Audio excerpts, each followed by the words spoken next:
alasan. Ni ada bahan yang diberi kat kamu kan. Dalam tajuk kita panggil fizik nuklear, okey, dalam tajuk fizik nuklear ni, okey, benda yang penting sekali kamu kena tahu kan. Kalau soalan aspek dan alasan yang ada pada nombor apa? 7, 8, 9 atau 10 dan 11. Berapa markah dia? Lebih kurang 32. Dan aspek yang diuji ialah menilai dan mencipta. Aras yang tertinggi lah. Walaupun tertinggi, tapi kalau kamu hafal, alasan dia jadi mudah. Itu juga tu kan. Contohnya begini, kalau kamu tengok kan, kalau tajuk aspek alasan, sekiranya satu proses ataupun satu soalan itu melibatkan benda hidup ataupun manusia, tumbuhan ataupun haiwan, 3 aspek yang kamu perlu tahu iaitu separuh hayat yang pendek. Kalau dia melibatkan manusia, kan? Manusia ataupun kehidupan. Kita perlukan separuh hayat yang pendek dan kamu kena tahu alasan dia. Dan kita gunakan cecair. Kenapa cecair? Supaya dia boleh disuntik dalam badan manusia lah. Bahan radiasi itu dia masuk dalam badan manusia dan boleh mengalir bersama darah. Kan? Ataupun dimasukkan bahan radiasi itu untuk mengesan kebocoran paip pun boleh juga kan. Cecair, kita guna cecair juga kan. Dan untuk manusia kita pilih dos yang rendah. Dos yang rendah kan. Kita buat sikit je, tak banyak kan.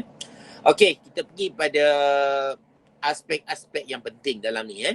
Okey, yang pertama, separuh hayat yang panjang. Bila separuh hayat panjang, ini tidak melibatkan manusia. Ini tidak cukup buat pangkal kan. Tidak melibatkan manusia. Jadi satu proses yang jauh daripada manusia, separuh hayat panjang. Jadi alasan dia biasanya separuh hayat panjang, kamu kena hafal. Ni yang penting hafal ni, iaitu lambat mereput, tahan lama. Kamu boleh kata lambat ni kan, ubah sikit kan. Mereput dalam masa yang panjang. Mereput dalam masa yang panjang. Kan? Okey, yang seterusnya, kalau separuh hayat yang pendek, kita kata ini melibatkan manusia, cikgu barat kan. Yang melibatkan manusia kan. Jadi, mereput dengan cepat ataupun mereput dalam masa yang pendek. Ingat kan, kita jawab mereput dalam masa yang pendek. Okey. Jadi, sifat fizikal pepejal. Kalau pepejal ni tidak melibatkan manusia. Ingat kan, tidak melibatkan manusia. Jadi, kita kata dia adalah, sama cuba, mudah, senang dikendalikan. Ya, bagus. Senang dikendalikan. Mudah dikendalikan. Ini kamu boleh hafal kan. Bila kamu hafal nanti periksa ni cepat. Sebab apa yang kamu ingat kan, itu adalah skema kan. Jadi cepat. Okey, ni melibatkan manusia, Cikgu Ryan. Cecair. Jadi dah tahu cikgu cerita tadi, cecair nak tuntik dalam badan. Lagi kata supaya dia boleh melarut dalam air.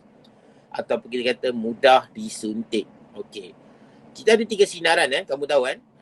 Ada sinaran beta, gamma dan alfa. Jadi kamu kena kenal pastilah alfa tu apa, beta tu apa. Jenis sinaran beta. Beta apa? Dia punya notation dia. Dia punya simbol dia. Apa? B lah, beta macam beta ni kan. Kalau dia punya tu notation dia apa? Notation tu maksudnya nombor. Ada 2 nombor tu. Ingat tak? Nombor atas, nombor bawah, simbol dia, elemen dia. Apa dia? Elektron 01. Ya, elektron kan. Bagus. Elektron kita buat kosong negatif 1 E. Ingat kan? Ini kena penting kan? Kalau jenis sinaran beta kita tahu dia mesti sederhana je. Apa sederhana? Kuasa penebusan sederhana. Gamma dah tentu simbol dia gunting macam naik ke atas ni lah. Macam naik ke atas. Jadi ni kita katakan kuasa penembusan yang tinggi. Kuasa penembusan tinggi. Okey, ini ikut keadaan melibat manusia atau tidak kan. Sebab cikgu yang melibatkan manusia hanyalah yang cikgu garis ke atas, yang tahu juga kotak atas ni kan. Ingat kan? Okey. Guna pengesan GM tube senang je. GM tube maksudnya giga mula tube. Dia tulis sikit lah kan. Tapi tak penting lah kalau kamu nak hijau silap. Kamu tulis giga mula cukup lah kan. GM pun boleh kan. GM. Giga mula tube. Jadi tak lain tak bukan, dia tugasnya adalah untuk mengesan. Alat pengesan sinaran radiasi alfa, beta, gamma. Zarah Tak payah zaram tak apa, kamu sinaran alfa beta gamma. Itu pun boleh kan. Okey, kita guna robot, forceps, tak lain tak bukan, ataupun kawalan jauh, kita tak nak apa? Siapa nak cuba? Kita guna forceps robot. Apa tujuannya? Kita tak nak, nak cuba? Tak ada? Tak nak, tak apalah. Jawablah kan. Tak nak, kita nak dia jarak daripada sumber reaktor. Kita punya lah, kita tak nak kita dekat dengan sumber reaktor. Ataupun tidak secara langsung dengan radiasi kan. Terkena secara langsung lah. Kalau topeng ni cikgu laju sikit lah. Topeng tugasnya melindungi muka dari radiasi. Okey. Kalau coat baju lah badan melindungi radiasi tembus ke badan. Pakai lencana filem. Lencana filem ni bukan lencana sekolah kamu pakai tu. Ni lencana filem untuk mengesan bahan radiasi. Jadi tugas dia adalah mengesan dedahan radiasi. Ada soalan ke Nadia Syari? Nak tanya soalan ke tu? Kan?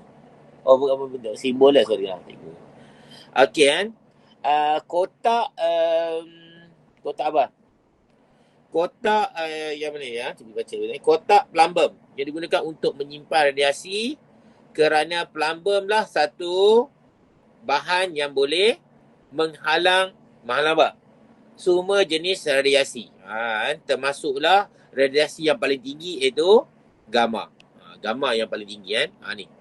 Gamma yang paling, penembusan yang paling tinggi. Okey, letaknya di mana? Kita letaknya di dalam kita letak dalam plumbum je lah. Lepas tu kita letakkan simbol radiasi. Macam kipas simbol dia kan. Bentuk kipas kan. Cikgu nak lukis pun tak berapa pandai kan. Tu. Kau boleh tengok dalam buku teks. Tadi tujuan dia, ada siapa nak cuba? Memberi? Ya, Najia apa? Memberi amaran kepada pengguna lain. Ya, dapat memberi amaran kepada pengguna lain kan. Ini cikgu suruh hafal kan. Nanti bila keluar soalan kamu mudah kan. Okey, masa dedah singkat, tak lain tak bukan.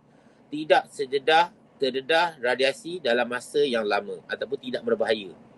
Jadi jawapan yang paling popular dalam alasan dalam radiasi ialah tidak apa? Iaitu bahaya. Bahaya. Atau tengoklah keadaan kan. Bahaya. Dia amat bahaya. Macam tu. Ataupun tidak berbahaya. Tengok keadaan situasi dia kan. Okey, ni adalah aspek alasan yang cikgu bincang. Okey, boleh kan? Cikgu bincang satu slide je kan. Yang lain tu cikgu bagi jawapan. Supaya kamu boleh faham kan. Okey, belajar. Okey, kita kembali kepada tajuk balik. Iaitu fizik.